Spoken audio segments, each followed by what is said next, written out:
Bien, pues vamos a tocar el tema de despertar a la verdad.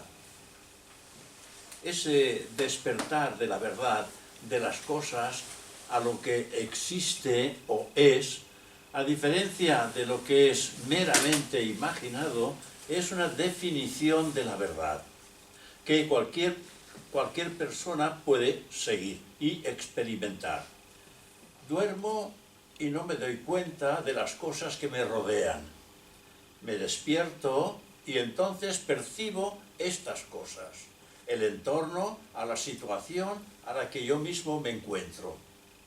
Por lo tanto, estar despierto es realmente ser consciente, ser receptivo, responder a sugerencias, asimilarlas y actuar de alguna manera. Si hay algo delante que no percibimos, entonces significa que nuestra atención está fluyendo en otra dirección y la conciencia no lo registra.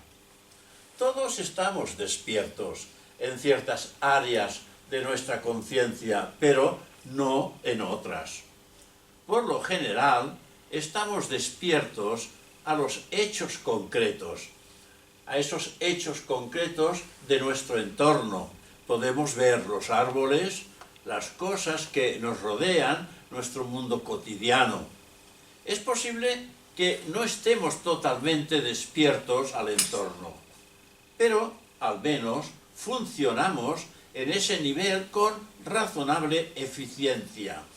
Podemos distinguir con eficacia lo que existe de aquello que es ilusorio.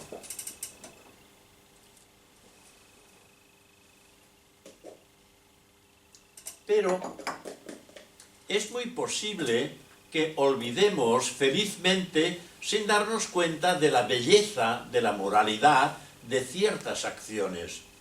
Pienso que es una cuestión de profunda investigación en que consiste realmente la moralidad, la expresión en el rostro de alguien, la tendencia de un acontecimiento o bien el significado de un fenómeno de la naturaleza. Es posible pensar que todo esto es subjetivo, mientras que el despertar solo puede ser a hechos concretos, objetivos e indiscutibles. Lo que llamamos el significado de una cosa lo percibimos o comprendemos solamente dentro de nosotros. Por lo tanto, ¿podemos decir que es irreal? Cada uno tiene sus propios pensamientos y sentimientos privados y en ellos puede haber verdad o falsedad o simple imaginación y fantasía. ¿No tiene la belleza un gran significado en nuestras vidas? ¿O significa que no pensamos cosas bellas, sino que pensamos que algo es bello? Es decir, miramos una cosa y pensamos que es bella. Pero, ¿es correcta esa opinión? ¿O es la belleza, sea de forma o color, en sonido o movimiento, en pensamiento o expresión o belleza del alma, algo que existe por derecho propio como Dios, del que los seres humanos podemos tener nociones diferentes?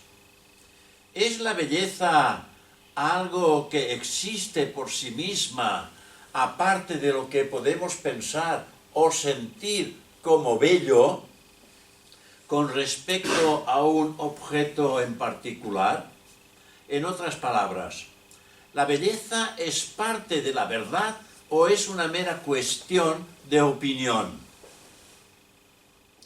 Los gustos y los valores cambian a medida que vamos progresando.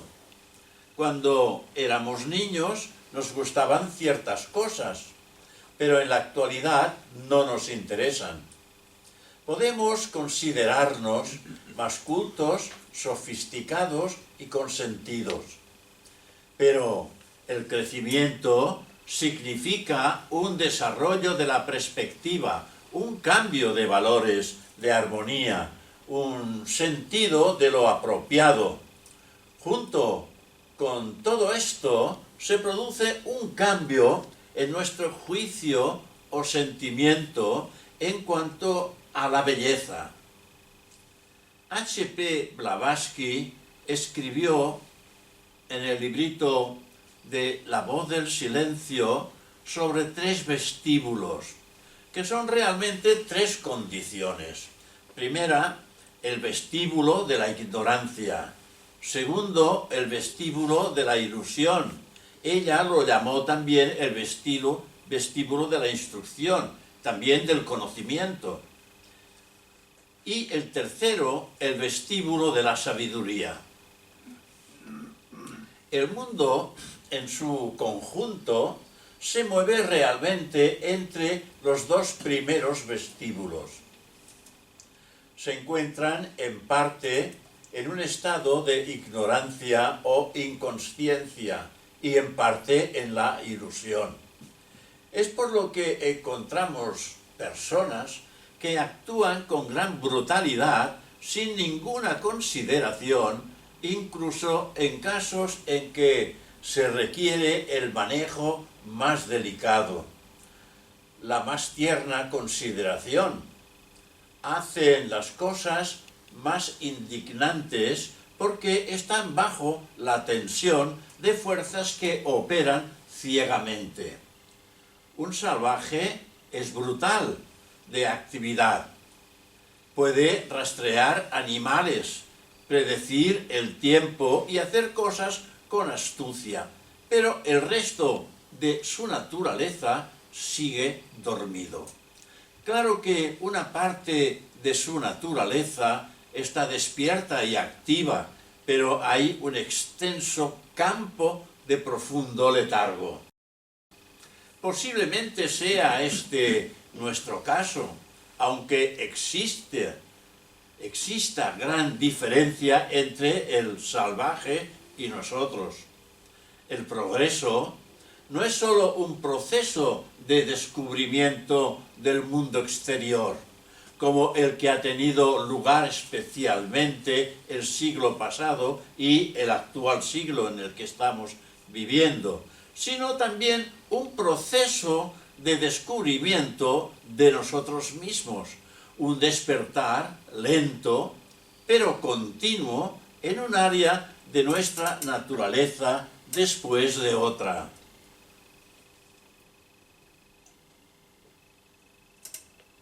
Somos extremadamente activos mentalmente, pero esta misma actividad adormece o suprime el campo de una conciencia más amplia de la que deberían surgir nuestras actividades.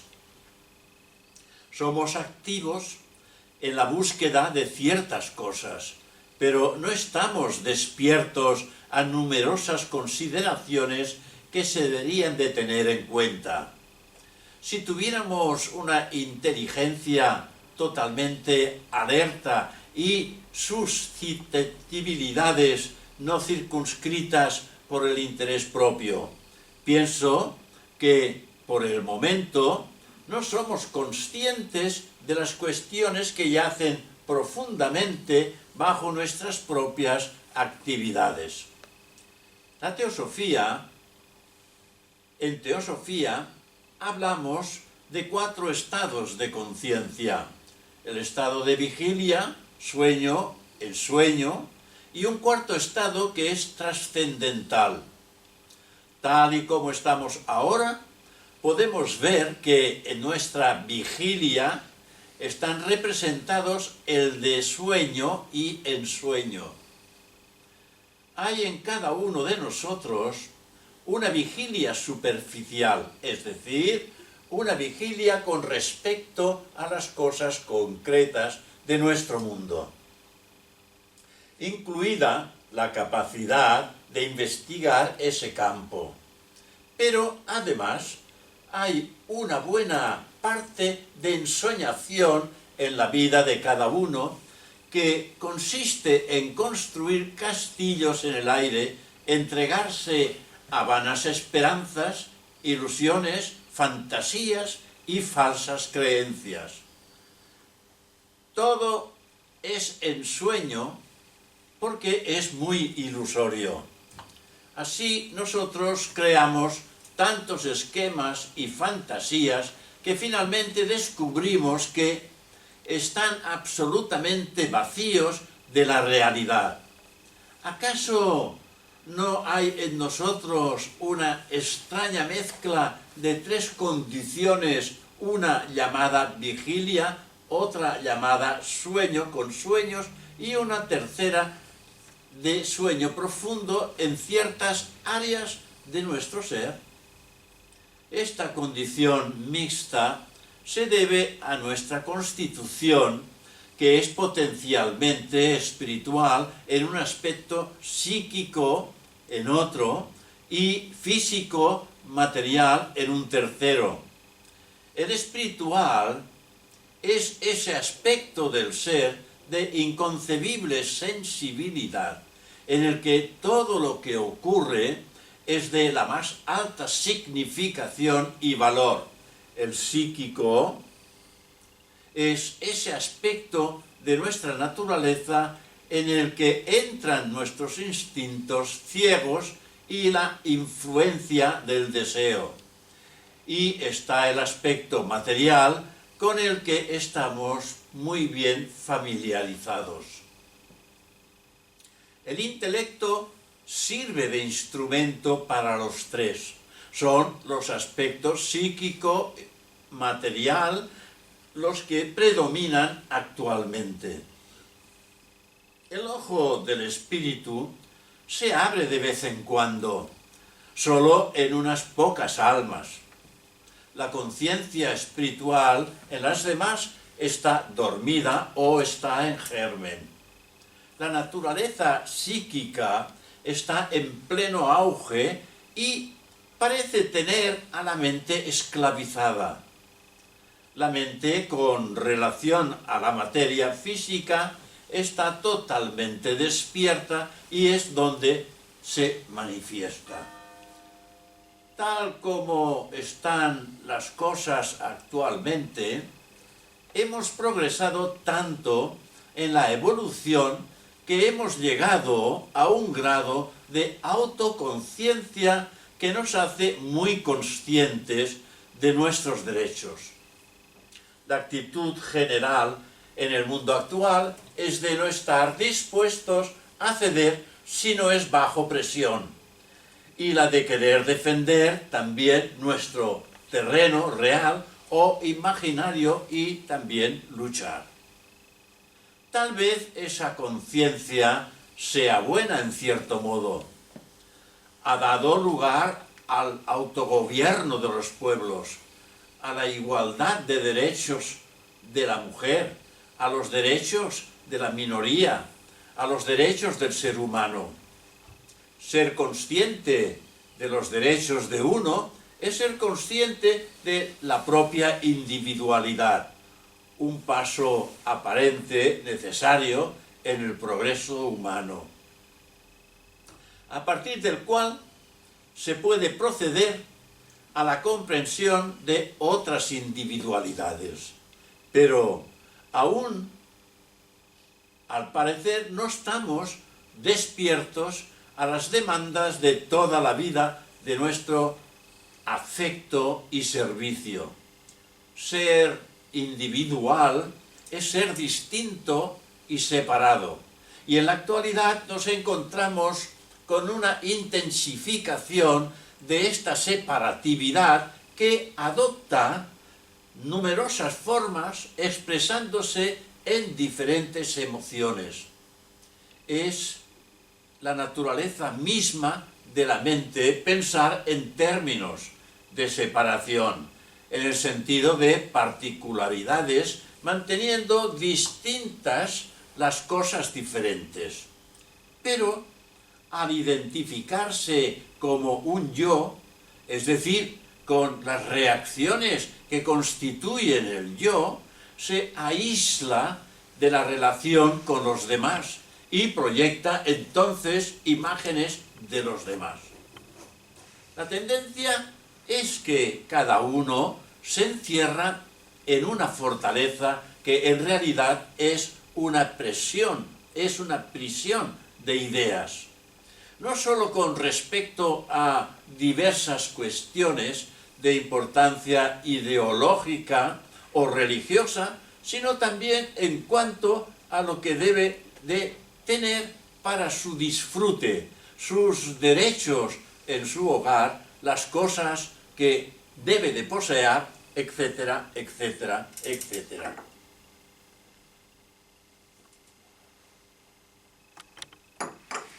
Este individualismo actual, que suele considerarse un signo de solidez y progreso, es en realidad una barrera para la evolución de la naturaleza más profunda y sutil del ser humano, en la que todo tiene una expansión sin restricciones, como una onda que se expande libremente cuando no está acotada por barreras. Claro que de esa naturaleza sabemos muy poco, y cuando se manifiesta ocasionalmente, no es reconocida como importante por la mayoría de las personas.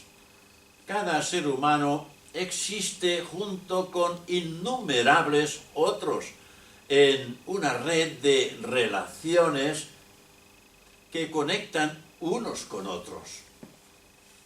Pero, aunque existen estas relaciones, parecen inexistentes en su mayor parte, porque no hay corriente que fluya a través de ellas.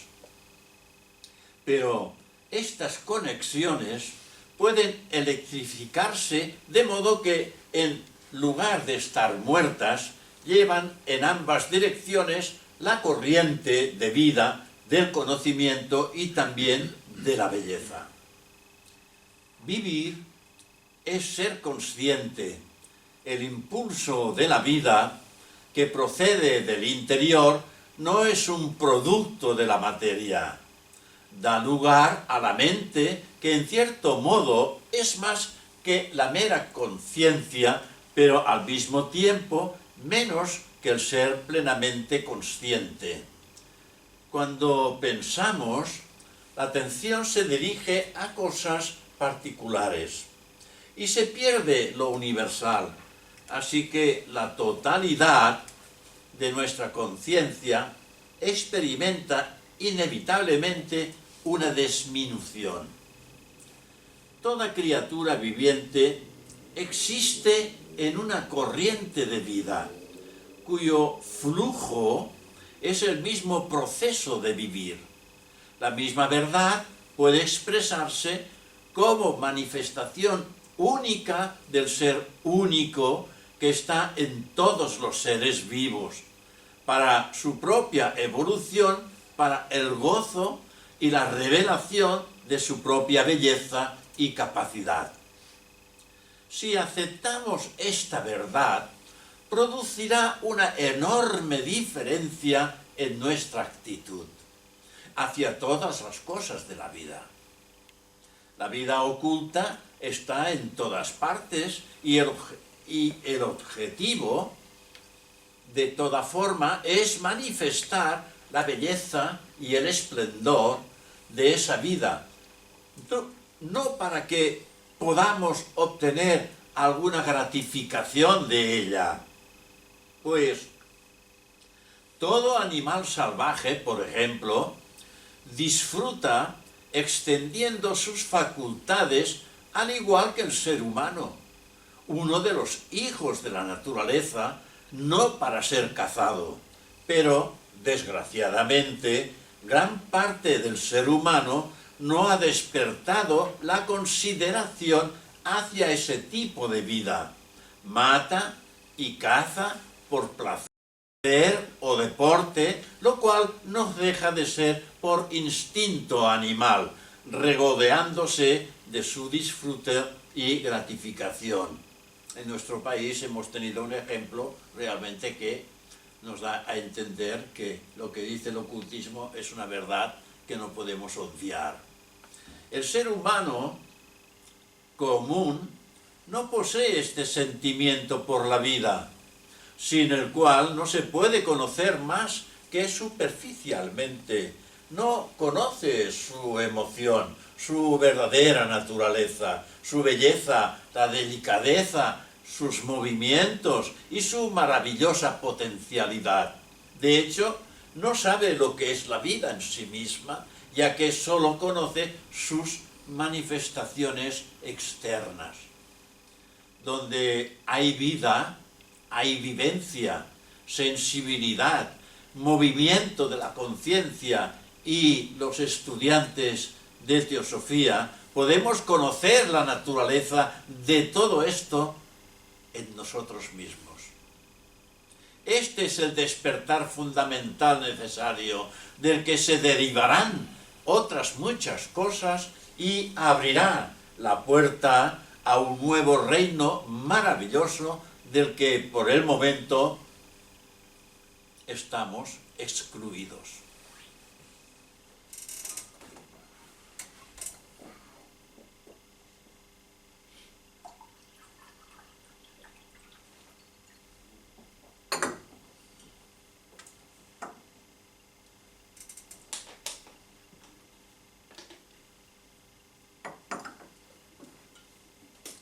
La conciencia, en su naturaleza pura, sin pensamiento ni reacciones, puede estar despierta o puede estar dormida, tanto en el estado de vigilia como en el del sueño. Proyectamos imágenes, lo que equivale a soñar.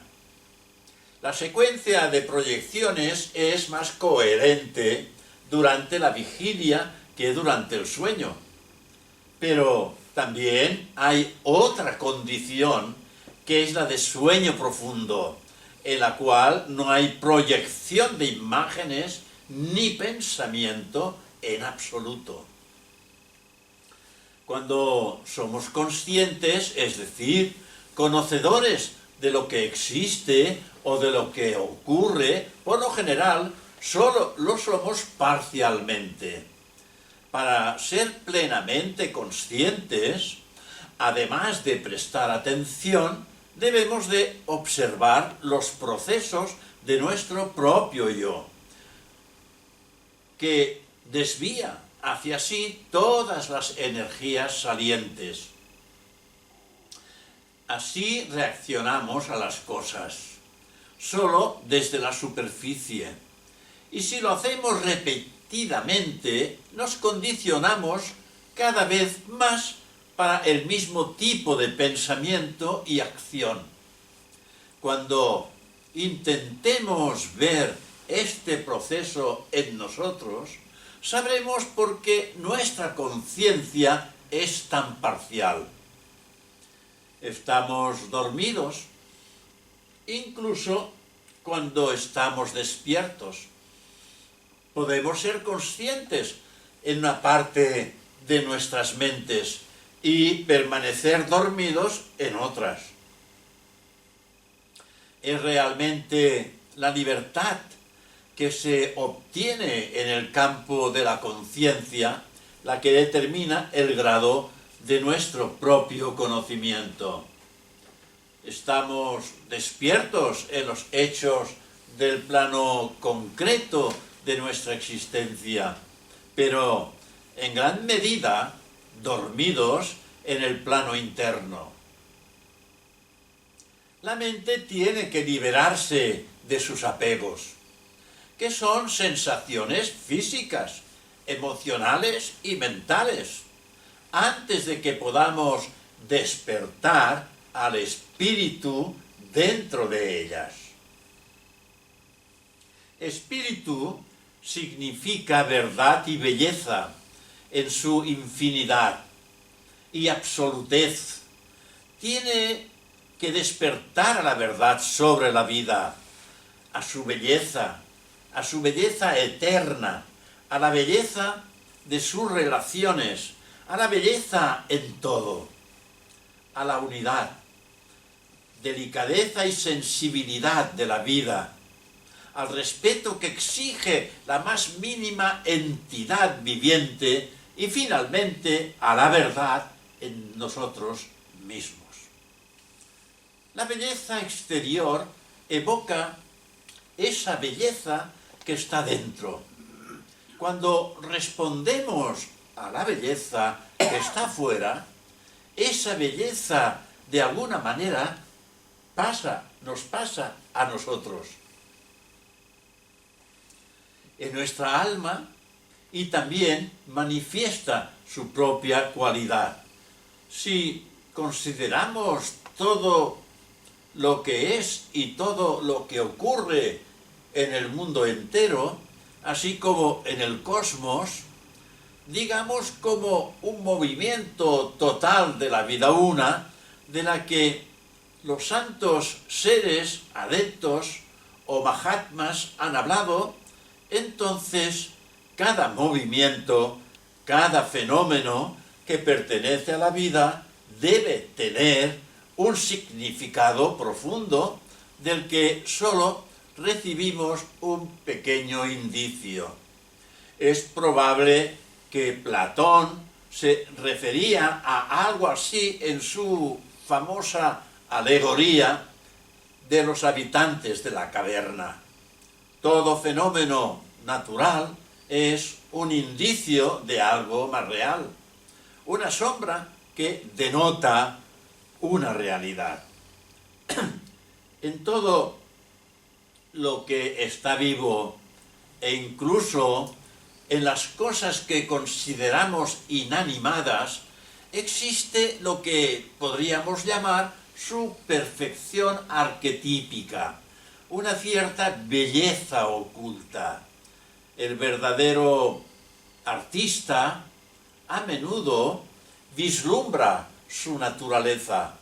Se ha dicho en particular sobre el arte que su característica especial no consiste en copiar con exactitud las formas observadas en la naturaleza, sino en ir detrás de la forma hasta la idea encarnada en ella, más o menos imperfectablemente. La forma en la existencia objetiva solo refleja débilmente el arquetipo. Por lo tanto, cada forma que existe es capaz de una transformación completa. De modo, lo que realmente representa se pone de manifiesto más claramente y la forma se destaca el carácter de su verdadera individualidad. Esto es quizá lo que intenta el proceso que llamamos evolución, con respecto a todas las demás cosas, incluido el ser humano, no meramente como entidad física, aunque incluso su cuerpo y su cerebro son capaces de mayor perfección, sino como es internamente.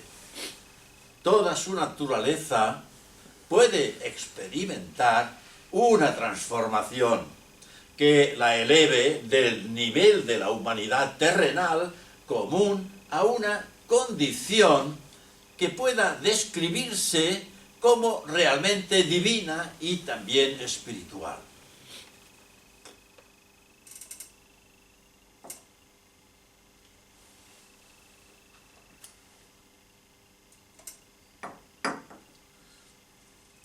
Desde el punto de vista interno, todo el proceso de la evolución es un movimiento hacia la liberación de la perfección individual específica de cada cosa que existe, para que exprese la belleza, el valor y la calidad que yacen ocultos dentro de ella.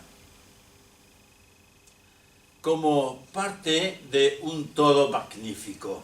Esta belleza oculta, que parece aún más a esos aspectos que solo percibimos débilmente y que se manifiesta físicamente, es la verdad espiritual que subyace en su ser individual.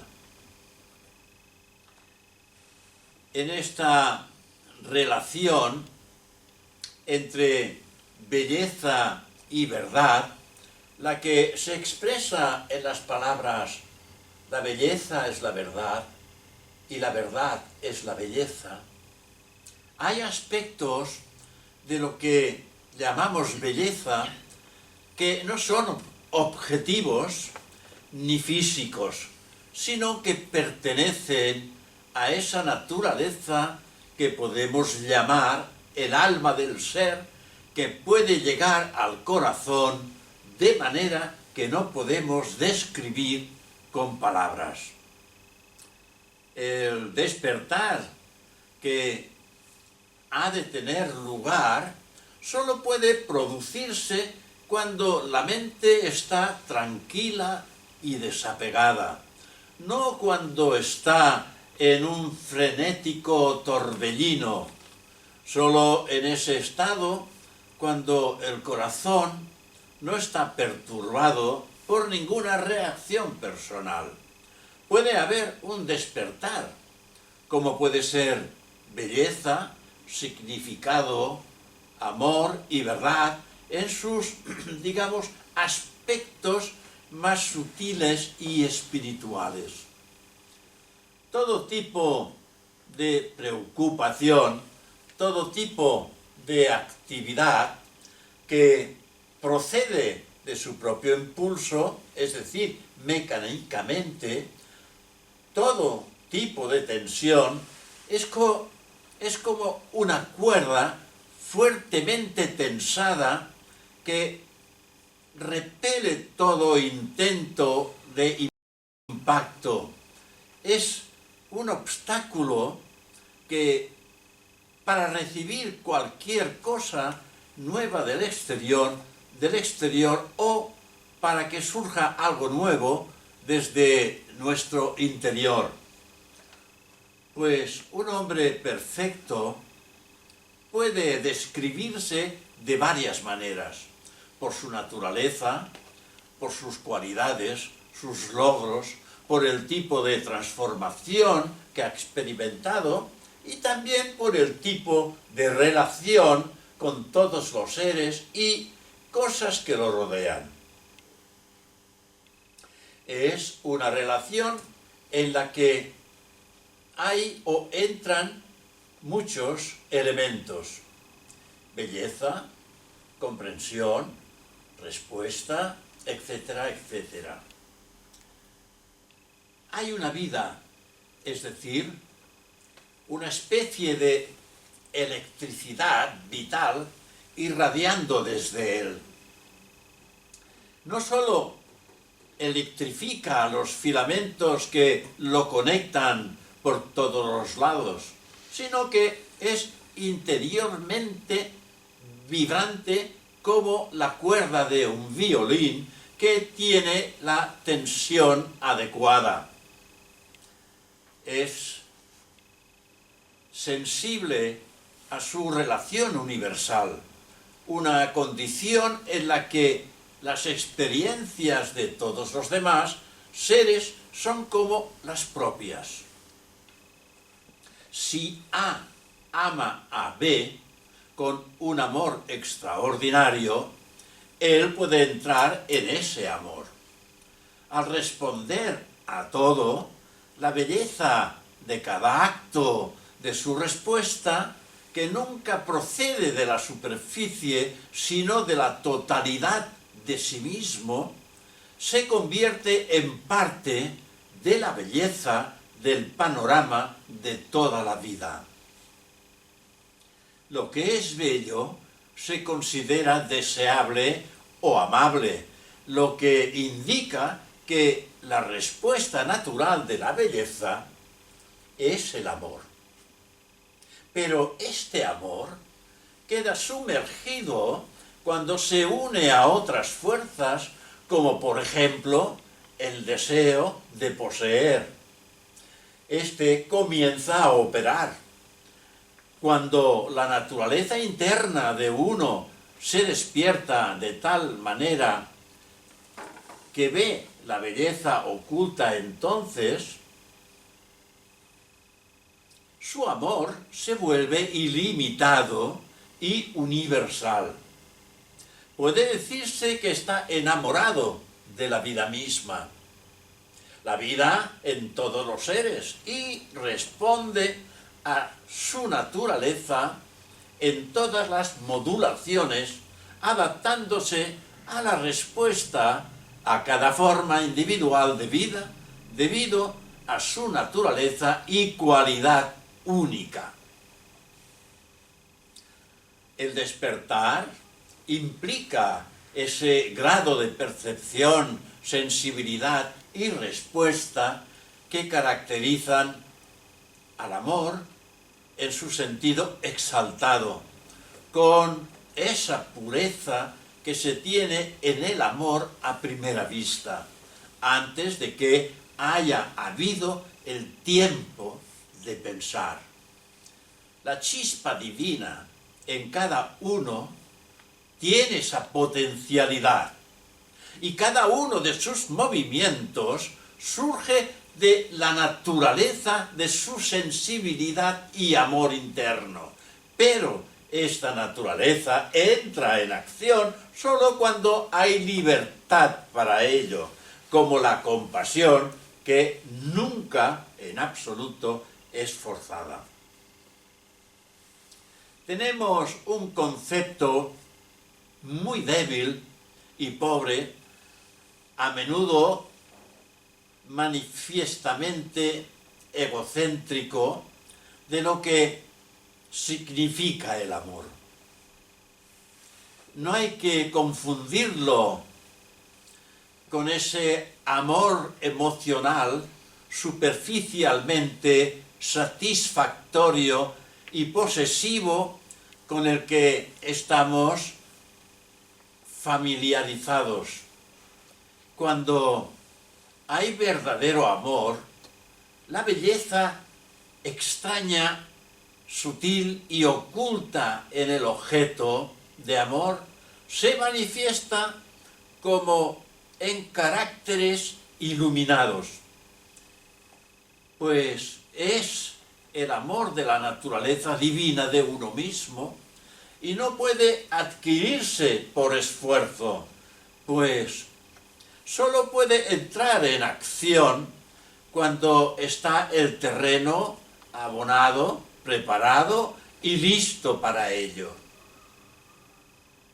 Ningún esfuerzo de la mente o de la voluntad puede triunfar si se esfuerza a amar, pues la acción de ambas está fuera de esa naturaleza sensible y libre. La única manera de liberar esta naturaleza del amor, del estado de latencia en el que se encuentra dentro de nosotros mismos, es eliminar todos los obstáculos creados por el pensamiento egocéntrico. La naturaleza del amor, que es nuestra verdadera naturaleza, es una naturaleza llena de sabiduría, que sabe instantáneamente o instintivamente cómo actuar.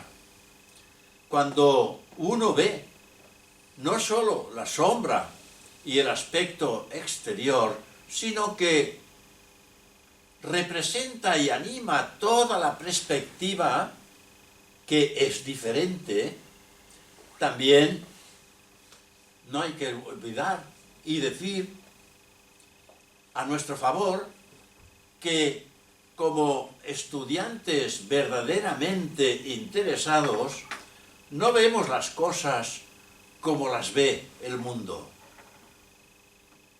Se dice que el Ser Supremo o el Ser Uno Universal tiene tres atributos.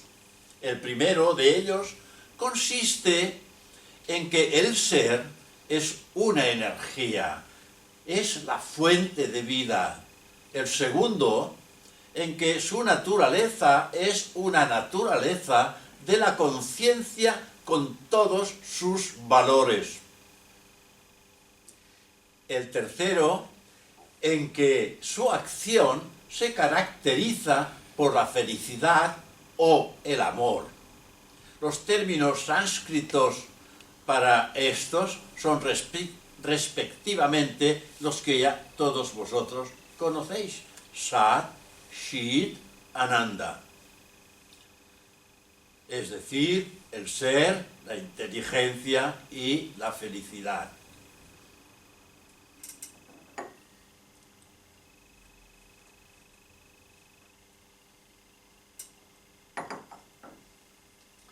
En todo animal, insecto, planta, hay conciencia.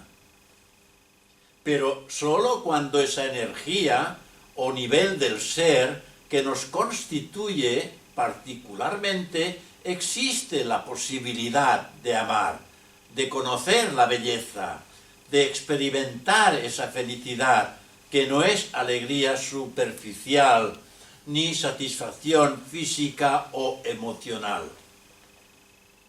En esa naturaleza en la que se realiza esta posibilidad, se mezclan la vida y la luz, la llama de la vida cuya gloria proclama toda la naturaleza y la luz que ilumina la verdadera naturaleza de todas las cosas. Cuando estamos bien abiertos a la vida y nos veamos afectados por cada uno de sus movimientos, entonces conoceremos por nosotros mismos de que la vida divina, en su naturaleza, en sus raíces, y la respetaremos en todos los demás. Hubo un estado original perdido y desaparecido hace muchísimo tiempo. Hemos desarrollado una condición diferente debido a la acción de la ignorancia. Podemos volver a ese primer estado, pero solo disolviendo todo lo que se ha producido posteriormente. Es un proceso de liberación, de renuncia, de desprendimiento de muchas cosas adquiridas con codicia y también aferradas a la satisfacción que debe de tener lugar antes de que podamos recuperar ese paraíso, ese estado de conciencia, de inocencia, pureza y sensibilidad que puede existir en nosotros a pesar de todas las condiciones externas en las que estamos rodeados. Cuando uno está totalmente despierto, es decir, consciente de todo el ámbito de su ser, como lo estaba el Buda, que significa, el Buda, la palabra Buda significa el despierto, el iluminado. Imagino que la vigilia, el sueño y el sueño profundo se convertirán en uno. Es decir, se sintetizarán en un cuarto estado que incluirá los tres, pero todos absolutamente transformados. La vigilia será una vigilia plena en profundidad y percepción. El sueño será sueños de intuición, destellos de la verdad y la belleza, soñando con la naturaleza celestial pura de la que solo podemos emerger los que es verdaderamente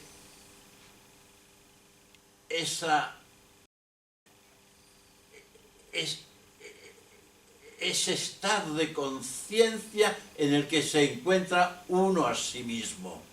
Y el sueño profundo será un reposo fundamental, un estado de serenidad absoluta, sin ondulaciones, un estado llamado de Turiya, en el que toda verdad es comprendida y permanece. Un estado de consciencia que no podemos imaginar solo cuando pueda manifestarse, y que nosotros, sin estar en contacto directo con ella, ese estado de conciencia de Turiya trae consigo el contacto directo con su propio yo. Superficialmente, la mayoría de nosotros somos propensos a pensar que sabemos cuál es la naturaleza de la verdad o realidad, utilizando indiferentemente esos términos, y que es una cuestión de opinión o de gusto. Ya sea si una cosa en particular es bella, y sin determinar lo que es fundamentalmente bueno, podemos actuar bajo la suposición de lo que es agradable, de lo que es bueno, al menos hasta un cierto punto. Pero estas ideas casuales no nos proporcionan una base firme de entendimiento, ni tampoco pueden ser eficaces para moldear nuestras vidas y pensamientos en un marco de armonía con la verdadera naturaleza de las cosas. La verdad, la bondad y la belleza son una trinidad de valores que juntos confieren a la vida la más elevada perfección que podamos llegar a poseer o a imaginar. Y la vida, junto a la conciencia, presentan un aspecto de la verdad más vital y real de cualquier hecho externo a ella. Verdad es una palabra con una connotación que va mucho más allá y más profundamente que las formas de las cosas. Damos a la palabra verdad no solo el significado de un hecho observable, sino también un significado que la relaciona con la entidad viviente, como cuando nos referimos a un ser humano que es veraz. Hay verdad en el pensamiento cuando existe una relación exacta o lógica entre ese pensamiento y los hechos reales. La verdad tiene, pues, un significado que se refiere a una cualidad o naturaleza que se manifiesta en todos los niveles del ser y está presente tanto en el conocedor como en lo conocido, tanto en el sujeto como en el objeto.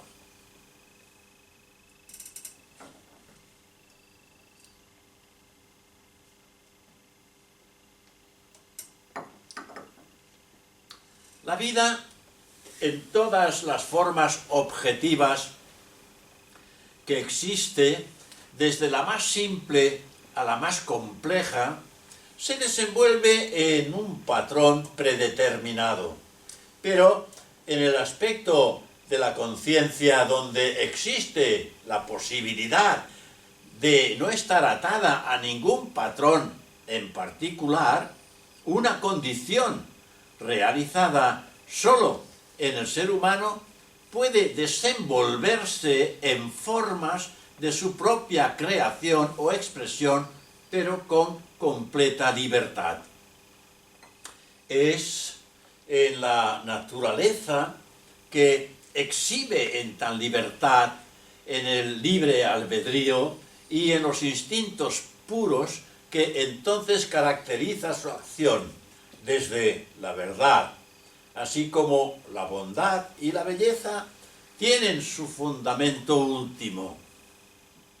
Podemos llamarlos atributos del espíritu, y al hacerlo solo estaríamos afirmando la unidad básica de la vida y la conciencia con el espíritu, dando a esta última palabra un significado que concuerda con los hechos más profundos de nuestra existencia.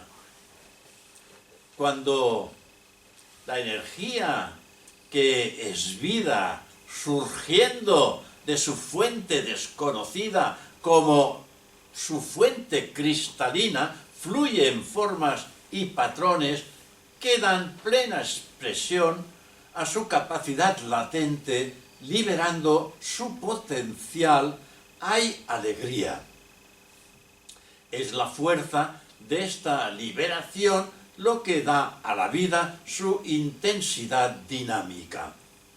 Visto así, el propósito de la vida, que a veces cuestionamos cuando nuestra experiencia no es todo lo que debería de ser, no puede ser un fin impuesto por una mente insatisfecha, inquieta o creativa, sino que debe residir en la naturaleza de su propia acción y movimientos adecuados.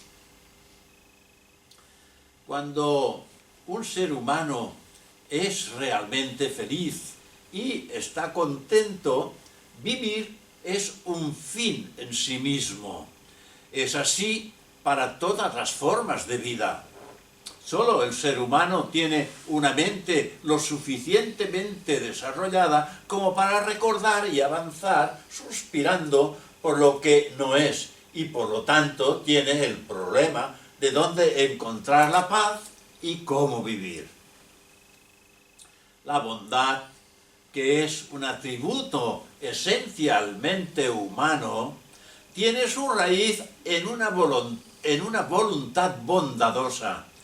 Pero la naturaleza de tal volición no puede ser una inherente a la vida cuya acción tiene la naturaleza tanto de ley como de libertad. En esa naturaleza todos los seres humanos son uno, aunque exteriormente estén divididos, cada uno por su propio pasado, así como también por las circunstancias que le son propias. De ahí la lógica del consejo: haz a los demás lo que quieres que te hagan a ti. La bondad, en toda relación, se experimenta como un sentimiento interno de ser movido a ser bueno. No surge de una condición de estancamiento dentro de uno mismo que significa aislamiento, así como un cese parcial del flujo de la vida. Implica la inhibición de la voluntad que funciona en libertad. No es una condición que busque la evasión del mal. Al parecer, es un movimiento ético y moral del espíritu basado en la unidad que existe en medio de toda diversidad, pero que exhibe en el plano del intelecto y de las emociones esa belleza que es una expresión de la armonía inherente. Pues la bondad puede asumir diferentes formas, pero el espíritu que se manifiesta es la naturaleza y la voluntad que opera siempre en la misma. Lo que está sujeto a cambios según las conveniencias del momento independientemente de otras consideraciones es la llamada voluntad, que en realidad es la acción mecánica de las fuerzas ajenas al verdadero ser de uno mismo. La vida, en su estado no condicionado, expresa su propia naturaleza o la verdad de su naturaleza. Cuando está condicionada, expresa la naturaleza de las fuerzas que operan en la condición con la que entonces él se identifica. La naturaleza fundamental que no ha sido modificada y que conserva su unidad, simplicidad y libertad, también puede ser capaz de actuar de múltiples maneras. Pero la acción siempre es de manera que no altera esa naturaleza ni disminuye su libertad. La acción es una expresión de las energías propias de esa naturaleza que funciona según sus leyes inherentes. No es un producto de fuerzas distintas de ella misma. La fuerza en que la bondad se realiza en relación con los demás es a través de una expresión de la unidad subyacente con ellos. Atiende a las necesidades de la vida una, tal y como se encarna en ellos, y promueve los valores que pertenecen a su desenvolvimiento. Esto es lo que uno desearía para sí mismo si se comprendiera en profundidad, y no sólo como es en la superficie de esa bondad, esa esencia de lo que es la belleza. La verdad es lo que existe realmente y, por lo tanto, es independiente de nuestra ignorancia, pero se funde con el conocimiento. Es, a diferencia de lo que uno no es, como único agente universal, es por excelencia, en su propia naturaleza y libertad, es precisamente la existencia pura, sat, el ser, un expresivo término sánscrito que tiene la connotación de verdad, así como también de la bondad y todo lo que implica la palabra realidad.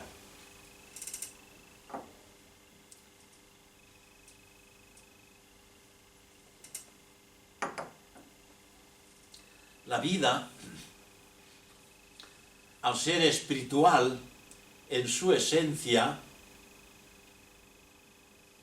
busca manifestarse en una forma de armonía y tiene necesariamente que ser individual en sus expresiones. La forma define la cualidad particular que se manifiesta. Puede que no veamos mucha definición en las formas rudimentarias, pero sí las vemos de forma más llamativa en las formas que son perfectas y bellas. La individualidad se manifiesta como una concentración y simultáneamente como una expansión de efectos armoniosos. Una bella figura o rostro humano ilustra esta verdad. Toda forma bella resplandece con la cualidad de su propia individualidad, el resplandor de una esencia sutil que moldea la forma en una expresión apropiada de ella misma, distinguiéndola inequivocadamente de todas las demás. Ya conocéis esta antigua frase que decía: ya conocéis, la cara es el espejo del alma. La bondad en el ser humano es un atributo del pensamiento, del sentimiento y de la acción, que sigue las líneas de su ser deformado. El camino de la virtud es el camino que representa el flujo más delicado y natural de la vida. La belleza está en las expresiones de la vida, que son sin esfuerzo, sin trabas, pero bajo su fácil control interno.